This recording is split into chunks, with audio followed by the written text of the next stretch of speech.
Oratória dinâmica. Comunicação moderna. Primeira etapa. Elementos de oratória moderna. Cada atividade desempenhada pelo homem, em qualquer setor de sua vida, desenvolve-se de maneira mais ampla ou acanhada, mais correta ou incompleta, na medida que ele possua maior ou menor facilidade de expressão. Isso ocorre desde o humilde operário ao mais categorizado diretor de empresa.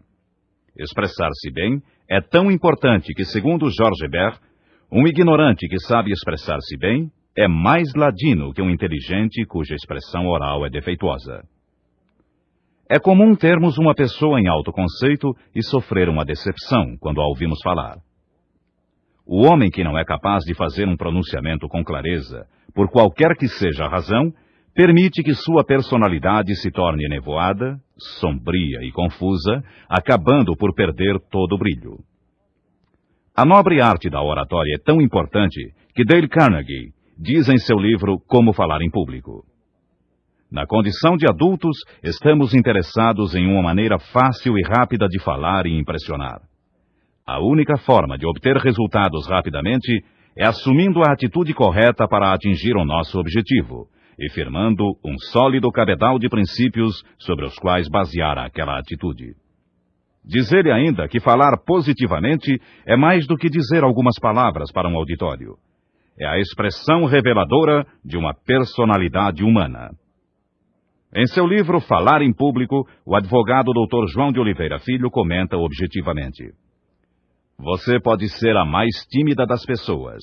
Você pode praticar a mais louvável modéstia. Você pode ter noção perfeita de suas limitações. No entanto, quando menos espera, circunstâncias inarredáveis acabam por colocá-lo diante de um grupo de pessoas às quais tem de dirigir a palavra. A terra lhe foge aos pés. A cabeça roda, as mãos ficam transpirando, um rubor lhe sobe ao rosto, mas não há escapatória. Você precisa falar, vai falar e começa de qualquer jeito, trêmulo e gaguejando. Mas há também o quadro diametralmente oposto. Você é de uma audácia sem limites, tem exagerada confiança em si mesmo e sabe até que ponto sua presença de espírito e seu raciocínio rápido podem safá-lo de qualquer problema ou armadilha. E então, não espera que as circunstâncias o coloquem em foco. A palavra pode não lhe ser oferecida, mas você acaba por pedi-la ou tomá-la. Seja qual for o seu caso, você falará em público muito mais vezes do que imagina ou deseja. Em festas familiares, em cerimônias solenes, em comícios, na retribuição de homenagens ou prestando-as a alguém que as mereça, no seu clube ou no seu sindicato, expondo um plano ou defendendo uma tese. Mais cedo ou mais tarde, você terá que falar em público. O homem moderno é mais verbal do que gráfico.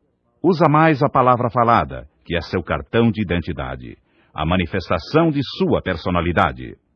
Daí, a necessidade de um rápido curso de oratória moderna, de oratória atualizada, de acordo com as exigências do mundo de hoje. Primeiro pensamos, depois falamos. A palavra é o retrato de nossa imaginação. Por essa razão, é importante falarmos bem. Em suma, tudo o que as pessoas desejam é ter coragem suficiente para se porem de pé e falar alto, claro e sem gaguejar. Assim, este programa se propõe levar até você a maneira fácil de prender a atenção de um auditório e de vencer sua inibição natural.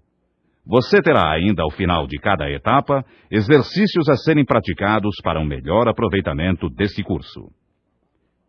A palavra falada.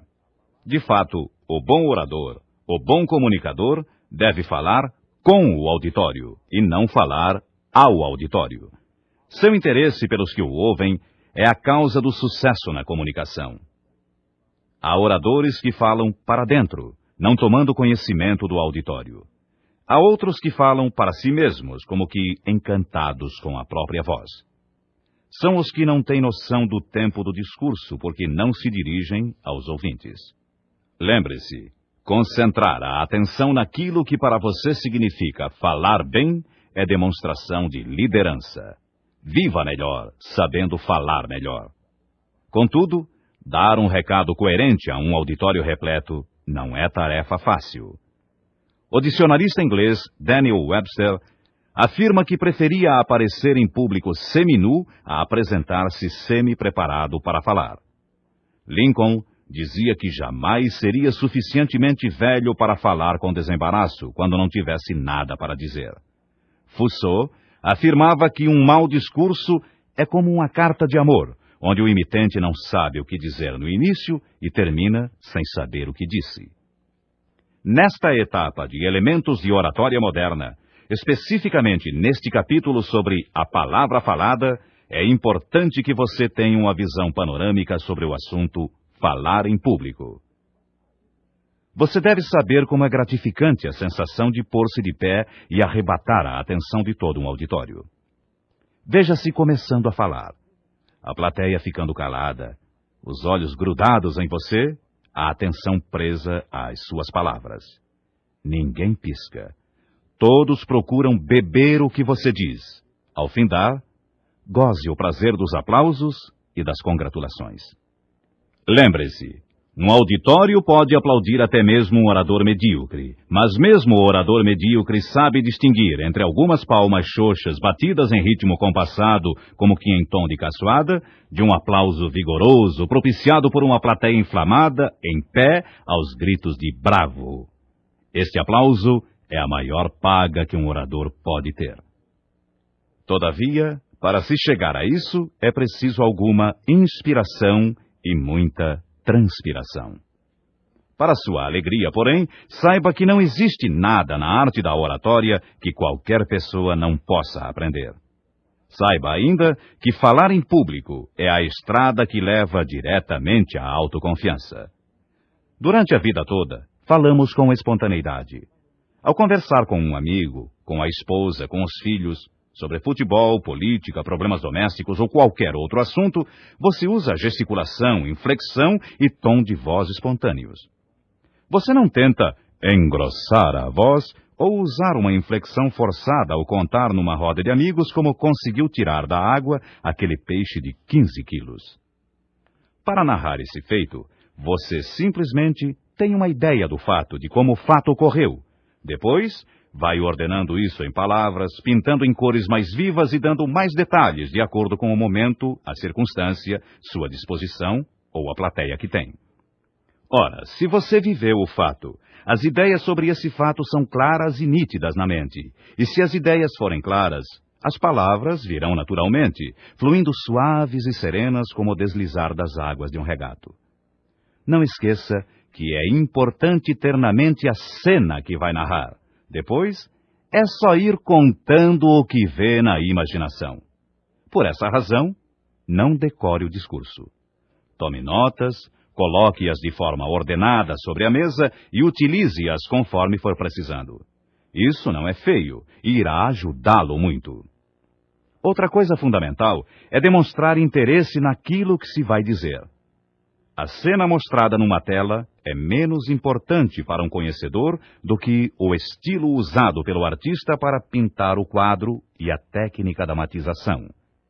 Há pessoas que têm o dom de tornar uma passagem de livro, filme ou da vida real muito mais excitante quando contada do que ao ser vista, lida ou vivida. Por outro lado, há outras que são capazes de tornar abominável uma cena lírica escrita por um mestre, pela forma imprecisa ou prolixa de descrever o fato. Os detalhes são importantes quando cabíveis e precisos. Ao entrar em um detalhe, cuide para que ele seja elemento de esclarecimento, não de maior confusão. O detalhe pode ser expresso em poucas palavras ou em várias laudas, dependendo da necessidade que se tenha de discorrer sobre o assunto. Victor Hugo, em seu romance Os Miseráveis, utiliza muitas páginas só para descrever os esgotos de Paris. Isso era necessário, uma vez que grande parte da trama se desenrola nesse local. Por outro lado, em seu livro A Hora Antes do Amanhecer, Somerset Maugham descreve um homem alto e muito magro, dizendo que ele parecia um avental pendurado no cabide. Talvez você seja aquele tipo de pessoa que sente um frio correr pela espinha cada vez que precisa falar em público. Ninguém aprende a nadar sem entrar na água. Não se faz uma omelete sem quebrar os ovos. Por isso, fale em público. Aproveite todas as oportunidades e fale em público.